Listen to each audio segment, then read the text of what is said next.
रात के 11 बज रहे थे। चारों ओर सन्नाटा पसरा हुआ था। आमतौर पर इस समय सड़क पर भीड़ होती है, लेकिन बारिश की वजह से सब अपने घरों में दुबके पड़े थे। मैं भी रास्ता ढूंढकर जल्दी से जल्दी घर पहुंचना चाहता था। मुझे पता था मेरी भाभी और मेरी माँ मेरा इंतजार कर रही होंगी, और यही चीज़ मुझे बहुत बुरी लगती थी कि मेरी वजह से किसी को तकलीफ हो। मैं अभी मोड़ काटने ही वाला था कि अचानक एक खूबसूरत हसीन लड़की मेरी गाड़ी के सामने आ गई। मेरे हाथ पांव बुरी तरह कांपने लगे। अगर मैं समय पर गाड़ी को ब्रेक नहीं लगाता तो लेने के देने पड़ सकते थे। जैसे ही मैंने गाड़ी को ब्रेक लगाया, वो लड़की भागकर मेरे पास आई और शीशा खटखटाने लगी। उसके चेहरे की हवाइयाँ उड़ रही थीं। बारिश की वजह से उसके कपड़े शरीर से चिपके हुए थे। वो मुझे देखते हुए जोर जोर से रोने लगी और हाथ जोड़कर विनती करने लगी, भगवान के लिए मेरी मदद कर दो, मैं बहुत बड़ी मुसीबत में हूँ, मुझे अपने साथ ले चलो। मैं तुम्हारा ये एहसान जिंदगी भर नहीं भूलूंगी। अक्सर मैंने सुना था कि कुछ औरतें या मर्द इस तरह मदद मांग कर बाद में आपको लूट लेते हैं। यही सोचकर जो मैंने थोड़ा सा शीशा सरकाया था, दोबारा से ऊपर चढ़ाने लगा। मगर इससे पहले ही उसने हाथ रखकर कहा, मेरी बात का यकीन करो, चाहो तो आप मेरे हाथ बांध सकते हो, अगर तुम्हें डर है कि मैं आगे जाकर तुम्हें लूट लूँगी। लेकिन मैं ऐसी लड़की नहीं हूँ, मुझे सिर्फ अभी मदद चाहिए। भगवान के लिए मेरे हाल पर रहम करो। अगर मैं उन लोगों के हाथ चढ़ गई तो वो मुझे मार डालेंगे। प्लीज़ मुझे अपने साथ ले चलो। अब मैं परेशान हो गया और उस लड़की की तरफ देखते हुए झुंझलाते हुए बोला, ए लड़की, जाओ यहाँ से, मुझे परेशान मत करो। रात के 11 बज रहे हैं, मेरे घर वाले मेरा इंतजार कर रहे होंगे, मुझे जाने दो और अपना रास्ता कहीं और देखो। जबकि वो मेरे आगे गिड़गिड़ाते हुए बोली, मेरी मदद कर दो, अगर तुमने मेरी मदद नहीं की तो मैं कहीं की नहीं रहूँगी। एक तुम ही मेरा आखिरी सहारा हो, क्योंकि मुझे कोई भी यहाँ से गुजरता हुआ नजर नहीं आ रहा। वो लोग मुझे ढूंढने के लिए निकल चुके होंगे। मुझे सिर्फ इतना बता दो, अगर तुम मुझे इस तरह बीच सड़क पर छोड़कर चले जाओगे तो क्या तुम्हारा जमीर गवारा करेगा? उसकी बात सुनकर एक पल के लिए मैं सोच में पड़ गया। क्या वाकई अगर मैंने इस लड़की को इस तरह बीच रास्ते में छोड़ दिया तो मैं घर जाकर क्या चैन से सो पाऊंगा? वो आगे बोली, इस तरह जुल्म मत करो, तुम जो कहोगे मैं वो करूंगी, तुम्हारी गुलाम बनकर रहूंगी, बस अभी मेरी मदद कर दो, तुम्हें तुम्हारी माँ की कसम है। और फिर यहीं पर आकर मैं चुप हो गया था। मैंने उस लड़की की तरफ देखा और उसे बैठने का इशारा कर दिया। मुझे पता नहीं था कि घर जाकर मैं माँ और भाभी को क्या कहूँगा। बस मैंने इंसानियत दिखाई थी और मुझे अपने भगवान पर यकीन था कि वो मेरा साथ जरूर देगा और इस नेकी का सिला मुझे हर हाल में मिलेगा। मेरी इशारा पाते ही वो लड़की दौड़कर मेरी बगल वाली सीट पर बैठ चुकी थी। उसकी आंखों से लगातार आंसू बह रहे थे। उसकी हालत वाकई दया की लायक थी। उसने सफ़ेद कपड़े पहने हुए थे और सफ़ेद ही दुपट्टा उसने अपने सीने पर फैला रखा था। बाल गीले होने की वजह से गर्दन से चिपके हुए थे। वो लड़की सरापाए हुस्न थी, लेकिन इस वक्त उसकी हालत अजीब थी। मैं फौरन गाड़ी अपने घर के रास्ते पर डालने लगा। गाड़ी में पूरी खामोशी थी। मैं अजीब कश्मकश में था कि मैं इस लड़की को अपने घर ले जाऊं या नहीं, ये मेरे लिए सेफ होगा या नहीं। लेकिन मैं इस वक्त इंसानियत दिखाना चाहता था। मुझे एक ही परेशानी थी, एक ही डर था कि लड़की हसीन है, जवान है। अगर किसी ने मुझ पर इल्ज़ाम लगा दिया तो मैं कैसे इस इल्ज़ाम से बरी हो पाऊंगा। लेकिन फिर मैंने सारी सोचों को झटक दिया। मैं ये सिर्फ इंसानियत के लिए कर रहा था और इसका इनाम मुझे मेरा भगवान जरूर देता। मुझे किसी से कुछ नहीं चाहिए। एक लंबे सफ़र के बाद मैं एक मिडिल क्लास मोहल्ले में दाखिल हुआ और टैक्सी को मैंने स्टैंड पर खड़ा कर दिया। उस लड़की के साथ कच्ची गलियों से गुजरते हुए मैं अपने घर की तरफ जा रहा था। मेरे दिमाग में अजीब अजीब ख्याल चल रहे थे। मैंने उस लड़की की तरफ देखा तो उसके चेहरे पर नाखुशी थी। यकीनन उसे मेरा मोहल्ला पसंद नहीं आया था। मेरे चेहरे पर एक धीमी मुस्कान आई। मैंने उसकी तरफ देखते हुए नरम लहजे में कहा, देखो, मैं कोई अमीर इंसान नहीं हूँ, मैं एक सादा सा गरीब इंसान हूँ जो यहाँ की गलियों में रहता है। अगर तुम्हें कोई परेशानी है तो तुम वापस जा सकती हो। लेकिन वो लड़की फ़ौरन ही अपने चेहरे के हाव भाव को ठीक करते हुए बोली, नहीं, मुझे कोई परेशानी नहीं, मैं यहाँ आराम से रह सकती हूँ, बस मुझे थोड़ी बदबू आ रही थी, इसलिए थोड़ी नाक सिकोड़ ली थी, आप कुछ भी गलत मत सोचना। मैंने एक नज़र उस लड़की को देखा। वो अच्छे घर की लग रही थी, लेकिन फिर मैंने चुपचाप सर झटक दिया। मैंने सोचा कि इससे जो भी सवाल पूछे होंगे वो मेरी भाभी और मेरी माँ पूछ लेंगी। मैं बेवजह से लड़की से कुछ भी पूछकर अपना रिश्ता उससे बढ़ाना नहीं चाहता था। छोटी छोटी गलियों को पार करके हम मेरे घर की तरफ आ गए थे। जैसे ही मैंने घर का दरवाज़ा खटखटाया, फौरन ही दरवाज़ा मेरी भाभी ने खोल दिया था। मुझे देखते ही उन्होंने गुस्से से कहा, सुमित, हद करते हो। तुम्हें मालूम है कि कब से मैं और माँ तुम्हारी वजह से परेशान हैं। कोई ख्याल है तुम्हें कि नहीं? गुड़िया भी रोते रोते सो गई है कि चाचू कहाँ रह गए, अभी तक क्यों नहीं आए? 2 बार तुम्हारे भाई भी पूछ चुके हैं कि सुमित आया या नहीं। अगर इस तरह की बारिश हो जाती है तो मैंने कितनी बार समझाया है कि अंधेरे के बाद ही घर आ जाया करो। इतनी ज़रूरत भी नहीं है कि तुम अपनी जान को मुश्किल में डाल दो। मैं जैसे ही घर में दाखिल हुआ था, मेरी भाभी मेरी फिक्र में परेशान होकर बोलना शुरू हो गई थी। अभी वो कुछ और कहती कि उनकी नज़र मेरे साथ आई हुई लड़की पर पड़ी और वो सब कुछ भूल कर उसे देखने लगी। रात की तन्हाई और इस वक्त किसी लड़की का मेरे साथ होना खतरे की घंटी था। मेरी भाभी लड़खड़ाते हुए शब्दों में बोली, सुमित, ये लड़की कौन है और तुम्हारे साथ इस वक्त क्या कर रही है? मैं उन्हें जवाब देता इससे पहले ही मेरी माँ भी कमरे से बाहर आ गई और मुझे देखकर अपने ही ध्यान में बोली, क्या करते हो लड़के? तुम्हें कोई ख्याल है भी या नहीं? रात के 12 बजने वाले हैं और तुम अब आ रहे हो।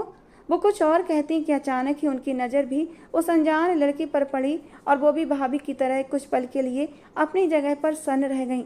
मेरी भाभी मेरी तरफ देखते हुए बोली, सुमित, ये सब क्या तमाशा है? ये लड़की कौन है और हमारे घर में क्या कर रही है? मुझे सब कुछ सच सच जानना है। क्या तुमने इस लड़की से शादी कर ली है या फिर इसे इसके घर से भगा कर लाए हो?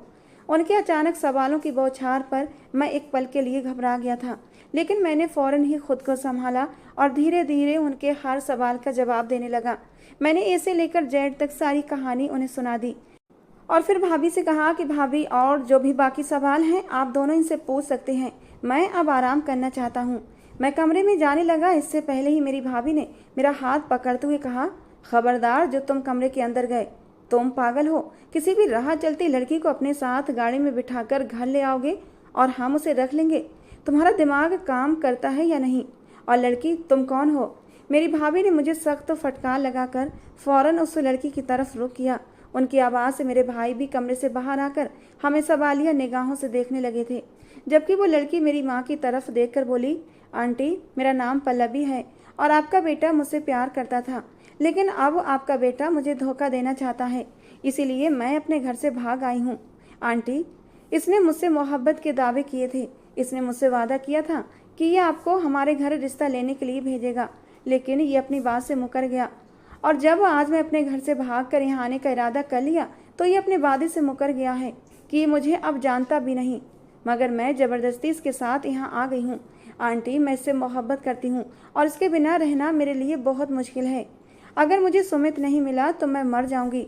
हम दोनों का रिश्ता 3 साल का है और इन 3 सालों में मैंने अपना सब कुछ इस पर लुटा दिया है, अपनी सबसे कीमती चीज़, अपनी इज्जत भी।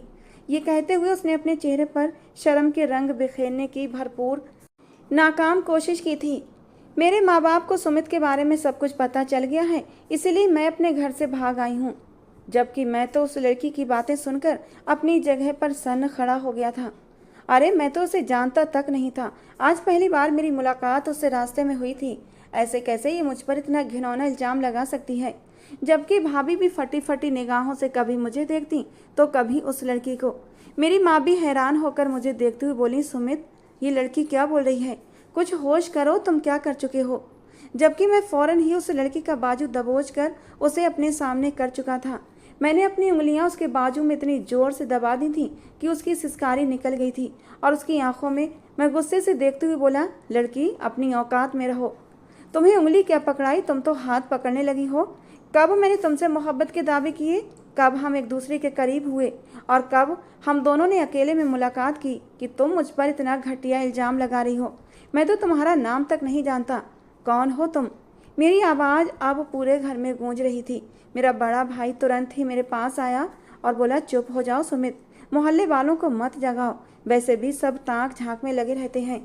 अंदर चलकर बैठकर सारे मामले सुलझा लेते हैं और जो भी इस लड़की का मामला है वो भी देख लेते हैं। इस तरह तमाशा मत बनाओ। जबकि मेरी भाभी ने भी अपने पति की बात पर हाँ में सिर हिलाया था। हम सब मम्मी के कमरे में चले गए थे। मेरी मम्मी ने मुझे चुप रहने का इशारा किया और उस लड़की की तरफ देखते हुए तरह तरह के सवाल पूछने लगी, जिनका जवाब वो बहुत ही आत्मविश्वास से दे रही थी। उसे मेरे बारे में सारी बातें मालूम थी। मेरी सालगिरह कब आती है, मैं किस साल में पैदा हुआ, मेरे कितने भाई बहन हैं और मेरे किस किस से संबंध हैं, मैं क्या काम करता हूँ। यहाँ तक कि उसे मेरे पूरे दिन की रूटीन का पता था। वो हर अक्षर दर अक्षर मेरे बारे में जानती थी और मैं हैरान परेशान नज़रों से उस लड़की को देख रहा था। अचानक से मेरी गाड़ी से टकराना, फिर मेरी गाड़ी में बैठकर मेरे घर आना और मुझ पर बेवजह का इल्ज़ाम लगाना मुझे पूरी तरह हक्का बक्का कर चुका था। मैं कुछ कहता इससे पहले ही मेरी माँ ने मेरी तरफ देखा और सिर्फ 2 सवाल किए, क्या तुम इस लड़की को जानते हो? मैंने तुरंत ही सिर ना में हिलाया और माँ की तरफ देखते हुए बोला, माँ मैं क्यों इस लड़की को जानने लगा? क्या आप मुझे जानती नहीं? क्या आपको मुझ पर विश्वास नहीं? मैं सुबह अपनी टैक्सी लेकर निकलता हूँ, अपना काम करता हूँ और रात को 9 बजे घर आकर सो जाता हूँ। आपने मुझे कब किसी लड़की के साथ बाहर घूमते या किसी के साथ दोस्ती करते हुए देखा? अगर मेरा इस लड़की से कोई रिश्ता होता तो कम से कम मैं मोबाइल फ़ोन पर तो इससे बात करता ना। आपने कभी मुझे ये सब करते हुए देखा है? मेरी हालत तो जैसे रोने वाली हो गई थी। मुझे समझ नहीं आ रहा था कि मैं अपने घर वालों को अपनी हालत कैसे बताऊं। इस लड़की का झूठा इल्ज़ाम मुझे अंदर तक ख़त्म कर रहा था। बेशक जो इंसान बेगुनाह होता है उस पर अगर इल्ज़ाम लगाया जाए तो उसकी हालत मेरी जैसी ही होती है। तभी वो लड़की आंखों में आंसू भरकर बहुत ही मासूमियत से कहने लगी, मैं क्यों झूठ बोलूँगी और अपनी इज्जत क्यों ख़राब करूँगी एक लड़के के लिए? मैं अपने घर से भाग आई हूँ आंटी, और ये कोई छोटी बात नहीं है। मुझे नहीं मालूम, मुझे इनके साथ ही रहना है और सारी ज़िंदगी इनके नाम पर ही गुजारनी है। मैं अब कहीं भी नहीं जाऊंगी।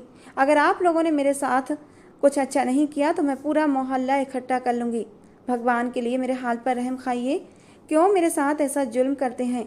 अब तो मेरे माँ बाप को भी पता हो गया होगा और वो लोग मुझे ढूंढने के लिए निकल चुके होंगे, लेकिन मुझे मालूम है कि इन लोगों को इस ठिकाने का पता नहीं होगा।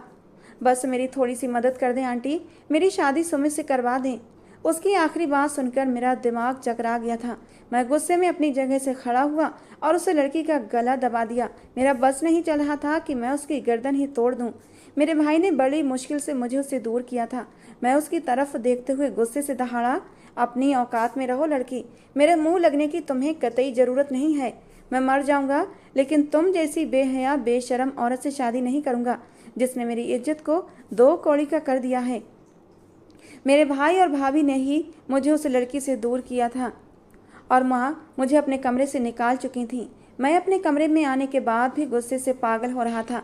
मेरा भाई जो मुझ पर जान छिड़कता था, मेरी हर बात में हाँ में हाँ मिलाता था, आज वो मुझसे बेगाना हो गया था। मेरी भाभी जो हर वक्त मेरी फिक्र में हलकान रहती थीं, मुझसे मोहब्बत का दावा करती थीं और मेरी बड़ी बहन की तरह थीं, आज उन्होंने भी मुझे बेयकीन निगाहों से देखा था। मेरी माँ जो कभी मुझसे सवाल नहीं करती थीं, सिर्फ एक अनजान लड़की की खातिर मुझसे सवाल पूछ रही थीं। ये सब बातें मेरे होश उड़ाने के लिए काफ़ी थीं। मैं सोच चुका था कि मैं किसी भी हाल में इस लड़की से शादी नहीं करूँगा, चाहे किसी भी हालत का मुझे सामना क्यों ना करना पड़े। और कहते हैं ना, अक्सर जैसा हम सोचते हैं वैसा नहीं होता।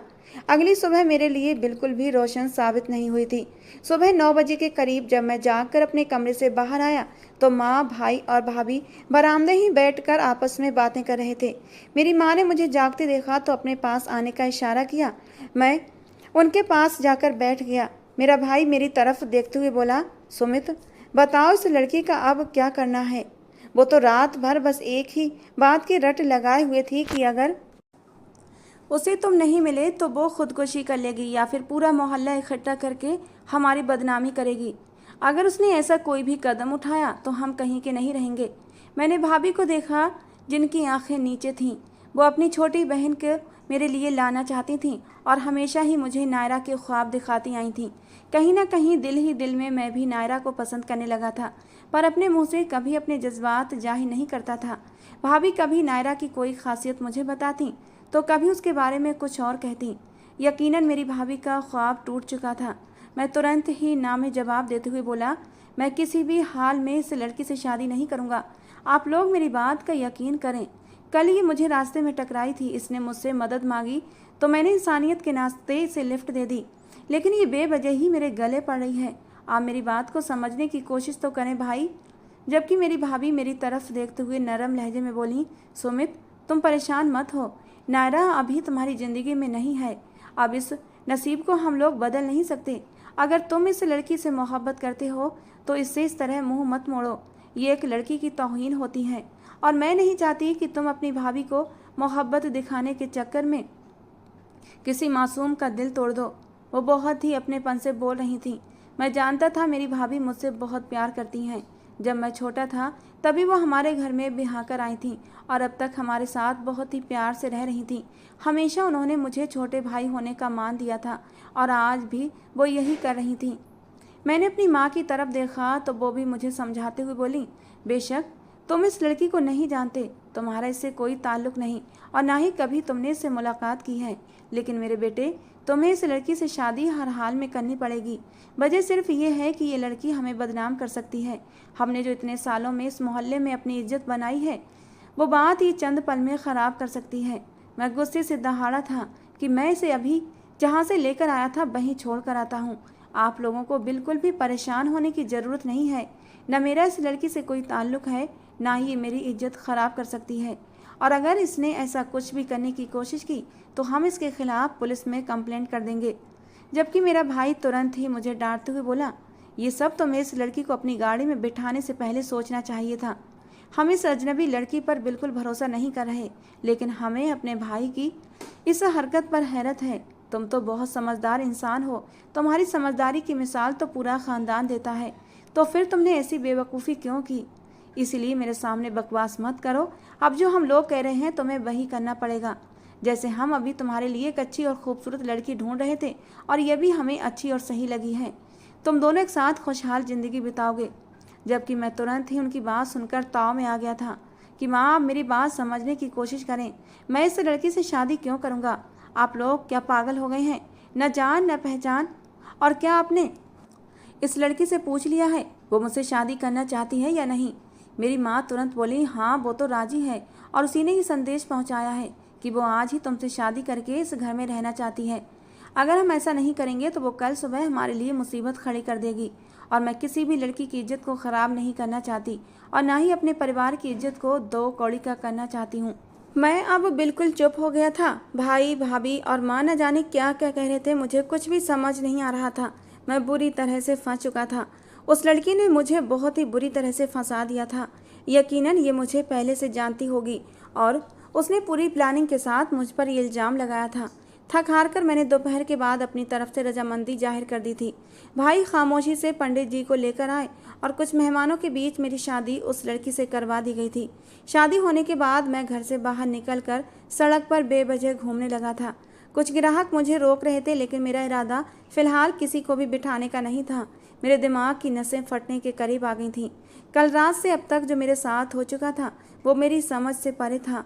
वो लड़की कौन थी, क्या थी, मैं नहीं जानता था, लेकिन उसने जो मेरे साथ किया था वो बहुत बुरा था।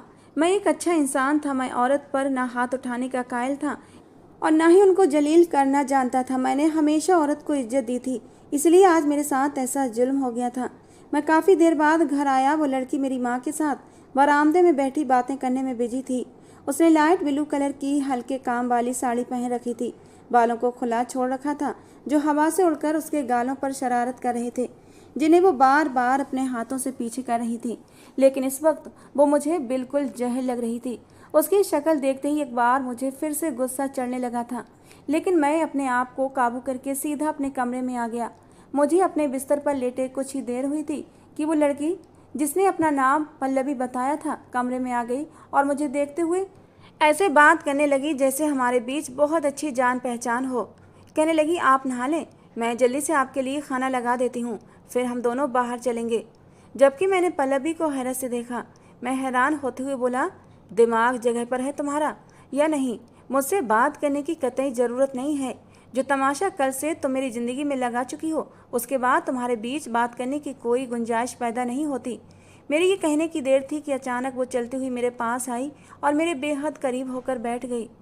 मैंने जब उसके चेहरे को करीब से देखा तो एक पल के लिए मुझे अपना आप बहकता हुआ महसूस हुआ। गजाली आँखें, कुदरती गुलाबी गाल, दूध से भी ज़्यादा सफ़ेद रंगत। एक पल के लिए मेरा दिल मचल उठा था। दिल ने शोर मचाया कि वैसे लड़की बुरी नहीं है, कितनी खूबसूरत लड़की है, ऐसी लड़की तो मुझे मिल ही नहीं सकती थी। फिर वो मेरे इतने करीब होकर बैठी थी कि दिल की धड़कनें और भी शोर मचाने लगी थीं। वो मेरी पत्नी बन चुकी थी। जी चाहा कि अभी के अभी उसे अपनी बाहों में जकड़ लूं और उसके गुलाबी गालों को चूम लूं, लेकिन तुरंत ही मैंने अपने जज्बातों को काबू किया। मैं बिल्कुल भी इस बात को भूलना नहीं चाहता था कि इस लड़की ने मेरे साथ क्या किया है। मैं कुछ कहता या सुनता उससे पहले ही उसने एक ऐसी हरकत कर दी कि मेरा दिल ऐसा था कि अभी पसलियां तोड़कर बाहर आ जाएगा। जो ख्वाहिश मेरे दिल में जगी थी वो तो इस बेबाक लड़की ने खुद ही पूरी कर ली थी। मैं लड़का होकर शर्मा गया था और वो लड़की होकर इतनी बोल्ड थी कि मेरे साथ शरारत कर गई थी। पल्लवी मेरे गाल पर झुक गई और अपने होंठ वहां रखते हुए बोली, पति ऐसी बातें नहीं करते, पत्नी का दिल दुख जाता है। आप जल्दी से नहा लें, फिर मैं अपने हाथों से खाना खिलाऊंगी और फिर आज की रात हमारी ज़िंदगी की बहुत ही स्पेशल रात होगी, तो इस तरह मूड ख़राब नहीं करते। वो मदहोशी भरे शब्दों में बोलकर मेरे पास से उठकर बाहर चली गई थी, जबकि मैं अपनी जगह पर बिल्कुल सुन्न होकर बैठा था। ये मेरे साथ क्या हुआ था मैं खुद नहीं जानता था। आज तक मैंने किसी भी लड़की को अपने करीब आने की इजाज़त नहीं दी थी और आज उसका मेरे करीब आना मेरे रोंगटे खड़े कर चुका था। मेरे हाथ खुद ब खुद मेरे गालों पर चले गए थे जहाँ पल्लवी ने अपने नाजुक होंठों को रखा था। मुझे अब भी पल्लवी के होंठों का एहसास अपने गालों पर महसूस हो रहा था। मेरे चेहरे पर कई रंग बिखर गए थे। अब से पहले जो मैं गुस्से से भड़का हुआ था, मेरे चेहरे पर एक हल्की सी मुस्कान आ गई थी। थोड़ी देर बाद मैंने अपने आप को संभाला और खामोशी से जाकर शावर लेने लगा। शावर लेने के बाद मैं कमरे में आया तो वो मेरे लिए खाना लगा चुकी थी और एक उंगली से मुझे करीब आने का इशारा कर रही थी। उसका अंदाज बड़ा अजीब था। पता नहीं क्यों वो लड़की मुझे बड़ी संदिग्ध लग रही थी। मैंने सिर झटककर अपने बाल तौलिए से साफ किए और खामोशी से उससे दूर हटकर बैठ गया। शायद उसे मेरी ये हरकत पसंद नहीं आई थी, क्योंकि वो फ़ौरन ही मेरे करीब आई और मुझसे जुड़कर बैठ गई। मैं उसके साथ सख्ती करना चाहता था, उसे झिड़क देना चाहता था, लेकिन उसका खूबसूरत चेहरा मुझे ये करने से रोक रहा था। फिर भी मैं उससे थोड़ा सा दूर हटकर बैठ गया, क्योंकि उसकी नज़दीकियाँ मेरे जज्बात बहकाने लगी थीं और मैं इतनी जल्दी पल्लवी को माफ़ करके उसके साथ रिश्ता बनाने के हक़ में बिल्कुल नहीं था। मैं पहले उसके बारे में सब कुछ जानना चाहता था और जो कुछ उसने किया था उसका सबक उसे सिखाना चाहता था। वो मेरी तरफ देखते हुए बोली, इस तरह से शर्मा क्यों रहे हैं आप? मैं आपकी बीवी हूँ, आप मुझ पर हक रखते हैं, इस तरह से भागो मत। वो ये कहते हुए एक बार फिर मेरे करीब आने लगी, जबकि मैंने उसे इस बार झिड़क दिया था। मैंने कहा, तुम कोई छोटी बच्ची नहीं हो जो भाग भाग कर मेरी गोद में चढ़ रही हो। बराबर में सुकून से बैठकर खाना खाओ, अगर नहीं खा सकती तो कमरे से बाहर जाओ। मैं ये बोलकर अपना खाना खाने लगा था, जबकि शायद उसे मेरी बात बुरी लग गई थी। 2-4 निवाले लेने के बाद मैंने उसकी तरफ देखा तो वो आंसू बहा रही थी। एक पल के लिए मेरे दिल को कुछ हुआ था। जो भी था, वो लड़की अब मेरी पत्नी थी। मैंने गहरी सांस लेकर उसका हाथ थामा और कहा, देखो पल्लवी, मुझे ये सब बिल्कुल पसंद नहीं है, इसलिए मेरे सामने परहेज किया करो। हाँ, मैं मानता हूँ कि मैं अब तुम्हारा पति हूँ, तुम मेरी बीवी हो, मगर मुझे ऐसी हरकतें बिल्कुल पसंद नहीं हैं और इसमें रोने वाली कौन सी बात है। अब चुपचाप खाना खाओ, मुझे थोड़ी देर आराम करना है और फिर अगले दिन काम के लिए भी जाना है। खाना खाने के बाद मैं खामोशी से बिस्तर पर लेट गया था। मेरा भी उसके साथ कोई भी रिश्ता बनाने का इरादा नहीं था, इसीलिए मैं खामोशी से सोना चाहता था। लेकिन अचानक ही मुझे अपनी गर्दन पर किसी की उंगलियों का स्पर्श महसूस हुआ था। यकीनन वो पल्लवी ही थी। धीरे धीरे उसका हाथ रेंगता हुआ मेरे सीने तक पहुंच चुका था। मेरी सांसें थम सी गई थीं। आज की रात मेरी सुहागरात थी, लेकिन कमरे में सुहागरात वाली कोई भी फीलिंग्स नहीं थी। बहुत ही सादगी से मेरी और पल्लवी की शादी हुई थी और वो मेरे कमरे में पूरे हक और मान के साथ मौजूद थी, बल्कि अपना हक लेने के लिए भी तैयार थी। लेकिन मैं अभी इस सब के लिए तैयार नहीं था। वो धीरे धीरे मेरे साथ शरारतें करने लगी थी। उसकी बेबाक हरकतें मेरा ध्यान भटका रही थीं। मैंने तुरंत ही उसकी तरफ रुख फेर कर देखा और बोला, मुझे सोने दो, मेरा अभी तुम्हारे साथ रिश्ता बनाने का कोई इरादा नहीं है। मेरे ये कहने की देर थी कि वो मेरे सीने पर चढ़कर बैठ चुकी थी। मेरे दोनों हाथ उसने बेड से लगा दिए थे। अपने होंठों पर उंगली रखकर मुझे चुप रहने का इशारा किया था। धीरे धीरे वो मेरी शर्ट के बटन खोल रही थी। उसके हाथ मेरे सीने से होते हुए नीचे की ओर सरक रहे थे और फिर मैं भी अपने जज्बातों पर काबू नहीं रख पाया था और फ़ौरन ही उसे अपनी आगोश में लेकर अपने लबों से उसे महकाने लगा था।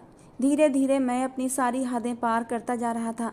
मैं जानता था ये सब कुछ बहुत जल्दी हो रहा है, लेकिन जब पल्लवी ही इन सब चीज़ों के लिए राजी थी तो मैंने भी देर करना ज़रूरी नहीं समझा था, क्योंकि मुझे मालूम था कि एक न एक दिन हम दोनों को इस रिश्ते में आना ही है।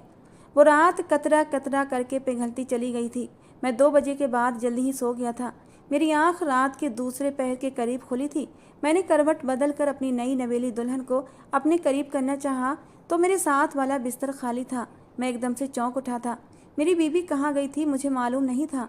मैं समझा शायद वॉशरूम गई होगी। इसी ख्याल के तहत मैं बिस्तर से उतर कर कमरे से बाहर आ गया, लेकिन बरामदे में मौजूद हमारा वॉशरूम भी खाली था। मैंने सोचा हो सकता है माँ के कमरे में हो। वहाँ गया तो माँ के अलावा वहाँ कोई नहीं था। एक नज़र भाई और भाभी के कमरे में झांक लेना भी ज़रूरी समझा, और तभी अचानक मेरी निगाह मेन डोर की तरफ उठी थी और मेरा पूरा वजूद झटकों की जद में आ गया था। घर का दरवाज़ा बाहर की तरफ से बंद था और अंदर से खुला हुआ था, यानी पल्लवी घर से बाहर गई थी। वो क्यों गई थी इस बात से मैं अनजान था। मैं खामोशी से कमरे में आकर लेट चुका था और उसकी वापसी का इंतजार करने लगा। घड़ी की सुइयां टिक टिक करके घूम रही थीं और सुबह के 5 बज चुके थे और उसी पल घर का दरवाज़ा खुलने की आवाज़ आई थी। मैंने फ़ौरन अपनी आंखें बंद कर लीं। खामोशी से पल्लवी कमरे में आई और एक निगाह मुझे देखकर मेरे बराबर में ही सो गई। सुबह जब मैं जागा तो उसे शक भरी नज़रों से देख रहा था। पल्लवी घर वालों के साथ बहुत जल्दी घुल मिल गई थी। उसने एक दिन में ही मेरी माँ का दिल जीत लिया था। वो लड़की काफ़ी आत्मविश्वासी और पढ़ी लिखी मालूम होती थी। मैं उससे उसकी ज़िंदगी के बारे में पूछना चाहता था, लेकिन शादी की पहली रात ही जो मैंने देखा था उसके बाद मुझे वो लड़की ठीक नहीं लगती थी। वक्त गुजरता जा रहा था और ये उसके हर रोज़ का काम बन चुका था। वो रोज़ाना न जाने कहाँ जाती थी। मुझे इस बात का बिल्कुल पता नहीं था। हमारी शादी को अब 3 हफ्ते हो चुके थे और इस बीच वो मेरे दिल के बहुत करीब भी आ चुकी थी, मगर उसका ये राज मैं जानना चाहता था। आखिर वो कौन है, कहाँ से आई है। कई बार मैंने उसके अतीत के बारे में उससे पूछना चाहा था, क्योंकि एक मैं ही वो इंसान था जो उसकी असलियत से जानकार था, लेकिन हमेशा ही पल्लवी मुझे बातों में उलझा देती थी और मैं उससे सवाल पूछ ही नहीं पाता था। वो लड़की थोड़ी बेबाक थी, इसलिए जल्दी ही उसकी बेबाक हरकतों के सामने मैं बेबस हो जाता था। लेकिन आज मैंने सोच लिया था कि मैं उसका पीछा जरूर करूंगा और पता करूंगा कि वो कहाँ जाती है और क्यों जाती है। आखिर इसके पीछे की असल कहानी क्या है। यही सोचकर मैंने उसका पीछा किया था और जैसे ही वो रात के 2 बजे घर से बाहर निकली तो मैं उसके पीछे पीछे चलने लगा। वो टेढ़ी मेढ़ी गलियों से गुजरती हुई मेन रोड की तरफ आई थी और सीधा एक ब्लैक कार में बैठ गई थी। मैं भी उस गाड़ी का नंबर याद करके जल्दी से अपनी टैक्सी निकाल कर उसके पीछे लग चुका था, लेकिन मैं बिल्कुल भी उसको पकड़ नहीं पाया और मायूसी से घर लौट आया। लेकिन आज मैंने सोच लिया था कि मैं उसको इस तरह जाने नहीं दूंगा। आखिर को वो मेरी बीवी है और मैं उस पर हक रखता हूँ। उससे मैं ये सवाल ज़रूर करूँगा कि तुम रात को आखिर जाती कहाँ हो और क्यों जाती हो। इसलिए मैं कमरे में जाकर उसकी वापसी का इंतज़ार करने लगा। वक्त अपनी रफ्तार के अनुसार गुजरता जा रहा था और वो अपने वक्त यानी पूरे 5 बजे जब घर वापस आई तो मैंने उसे बाजुओं से पकड़ लिया था और उससे सिर्फ एक ही सवाल किया कि आखिर तुम कहाँ से आ रही हो, तुम कौन हो। पहले तो हमेशा की तरह वो मुझे घुमाने लगी, लेकिन इस बार मैं उसकी बातों में आना नहीं चाहता था। उसे ज़बरदस्ती जवाब देने पर राजी करने लगा। मेरे दबाव में आकर फिर जो उसने बात मुझे बताई थी वो सुनकर मेरे रोंगटे खड़े हो गए थे। मैं हैरान रह गया था। पल्लवी का कहना था कि वो कोई आम इंसान नहीं है, ना ही अपने घर से भागी है, बल्कि वो एक सीबीआई अफसर है और मेरे साथ शादी एक प्लान के तहत की गई है, क्योंकि इन लोगों को खबर मिल रही थी कि हमारे मोहल्ले से ड्रग्स स्मगलर हो रहे हैं और ये लोग इस गैंग को पकड़ना चाहते थे और मैं ही अपने मोहल्ले का सबसे शरीफ आदमी था, इसीलिए मेरा चुनाव किया गया था। ये मंसूबा चंद दिन बाद ख़त्म होने वाला है। जबकि मैं फ़ौरन ही बेचैन होकर बोला, अगर तुम्हें ये शादी मंसूबे के तहत ही करनी थी तो तुमने मेरे साथ जिस्मानी रिश्ता क्यों बनाया। और जो बात फिर उसने मुझे बताई उसके बाद मैं बिल्कुल खामोश हो गया था। उसका कहना था कि वो काफ़ी दिनों से मेरे पीछे थी और मेरी अच्छाई को देखकर उसने मुझे अपने लिए चुन लिया था और वो मुझसे मोहब्बत करने लगी है और मेरे साथ एक खूबसूरत ज़िंदगी गुजारना चाहती है। जबकि मेरे भी कुछ ख्यालात ऐसे ही थे। मैं भी उसे प्यार करने लगा था, मगर उसकी फील्ड का सुनकर मैं कुछ घबरा गया था। मगर उसने मुझे हौसला दिया कि कभी भी उसका काम मेरी ज़िंदगी पर असरअंदाज नहीं होगा, बस उसको मेरी सपोर्ट चाहिए। और मैं वैसे भी औरतों के मामले में बराबरी का कायल था। मैंने उसे बिल्कुल नहीं रोका और उसको उसका काम करने दिया था। अब हम दोनों पति पत्नी एक साथ एक बेहतरीन खुशहाल ज़िंदगी गुजार रहे हैं। दोस्तों, आज की हमारी ये कहानी आपको कैसी लगी ज़रूर बताना। पसंद आई हो तो प्लीज़ लाइक करना। रोज़ एक नई कहानी सुनने के लिए हमारे चैनल को भी सब्सक्राइब करना। मिलते हैं दोस्तों अगली किसी नई कहानी के साथ।